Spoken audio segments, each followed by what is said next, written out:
ಒಂದು ಕಾಲದಲ್ಲಿ ಪಡ್ಡೆಗಳ ನಿದ್ದೆ ಕೆಡಿಸಿದ ನಟಿ ಡಿಸ್ಕೋ ಶಾಂತಿ ಈಗ ಹೇಗಿದ್ದಾರೆ ಮತ್ತೆ ಎಲ್ಲಿದ್ದಾರೆ ಗೊತ್ತಾ? ದಕ್ಷಿಣ ಭಾರತ ಕಂಡ ಅದ್ಭುತ ಕಲಾವಿದೆ ಮತ್ತು ಡ್ಯಾನ್ಸರ್ ಡಿಸ್ಕೋ ಶಾಂತಿ ಒಂದು ಕಾಲದಲ್ಲಿ ಇಡೀ ದಕ್ಷಿಣ ಭಾರತ ಚಿತ್ರರಂಗವನ್ನು ಆಳಿದ ತಾರೆ ಈ ಡಿಸ್ಕೋ ಶಾಂತಿ.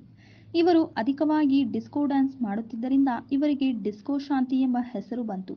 ಆ ಕಾಲದಲ್ಲಿ ಇವರಿಗೆ ಇದ್ದ ಬೇಡಿಕೆ ನಾವು ಊಹಿಸಲು ಆಗುವುದಿಲ್ಲ. ಇವರು ಹುಟ್ಟಿದ್ದು ಆಗಸ್ಟ್ 28, 1965. ತಮಿಳುನಾಡಿನಲ್ಲಿ. ಇವರ ತಂದೆ ಸಿ.ಎಲ್. ಆನಂದ್ ಇವರ ಬಾಲ್ಯದ ತುಂಟಾಟಗಳನ್ನು ನೆನೆದು ಅವರೇ ನಗ್ತಾರೆ.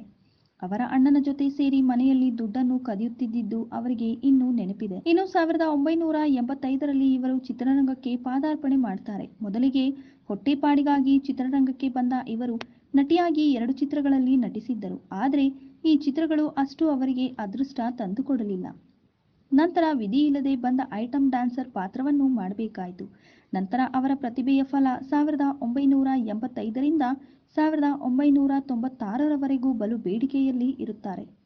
ಇವರು ಕನ್ನಡ ಸೇರಿದಂತೆ ತೆಲುಗು, ತಮಿಳು, ಮಲಯಾಳಂ, ಹಿಂದಿ ಮತ್ತು ಒರಿಯಾ ಚಿತ್ರಗಳಲ್ಲಿ ಕೂಡ ನಟಿಸಿ ಕುಣಿದು ಜನರ ಚಪ್ಪಾಳೆ ಗಿಟ್ಟಿಸಿಕೊಂಡಿದ್ದರು.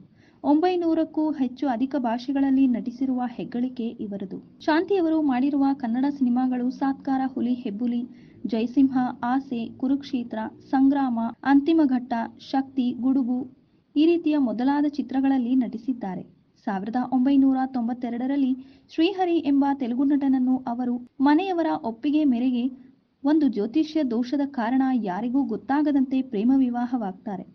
1996ರಲ್ಲಿ ಮತ್ತೆ ಎಲ್ಲರ ಸಮ್ಮುಖದಲ್ಲಿ ಮದುವೆಯಾಗ್ತಾರೆ. ಆ ಕ್ಷಣದಿಂದ ಅವರ ಹೆಸರು ಡಿಸ್ಕೋ ಶಾಂತಿಯಿಂದ ಶಾಂತಿ ಶ್ರೀಹರಿ ಆಗುತ್ತೆ. ನಂತರ ಶಾಂತಿಯವರು ಸಿನಿಮಾ ಚಿತ್ರರಂಗಕ್ಕೆ ಬಾಯ್ ಹೇಳ್ತಾರೆ. ಮದುವೆ ಆದ್ಮೇಲೆ 2 ಗಂಡು ಮಕ್ಕಳು, 1 ಹೆಣ್ಣು ಮಗುವಿಗೆ ಜನ್ಮ ನೀಡ್ತಾರೆ ಶಾಂತಿ. ಈ ಹೆಣ್ಣು ಮಗುವಿನ ಹೆಸರು ಅಕ್ಷರ. ಆದ್ರೆ ಆ ಹೆಣ್ಣು ಮಗು ಹೆಚ್ಚು ಕಾಲ ಬದುಕುವುದಿಲ್ಲ. ನಂತರ ಮಗಳ ನೆನಪಿಗೆ ಅಕ್ಷರ ಫೌಂಡೇಶನ್ ಶುರು ಮಾಡ್ತಾರೆ.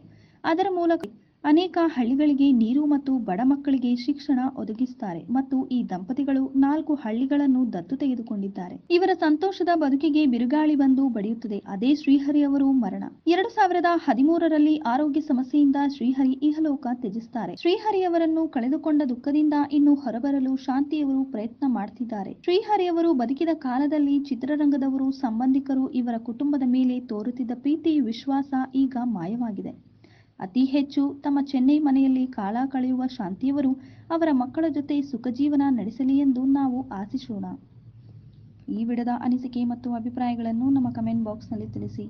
ಈ ವಿಡಿಯೋನ ಲೈಕ್ ಮಾಡಿ, ಶೇರ್ ಮಾಡಿ ಹಾಗೂ ಇನ್ನಷ್ಟು ಸ್ಯಾಂಡಲ್ವುಡ್ ಅಪ್ಡೇಟ್ಸ್ಗಳಿಗಾಗಿ ನಮ್ಮ ಯೂಟ್ಯೂಬ್ ಚಾನಲ್ ಅನ್ನು ಸಬ್ಸ್ಕ್ರೈಬ್ ಮಾಡಿ.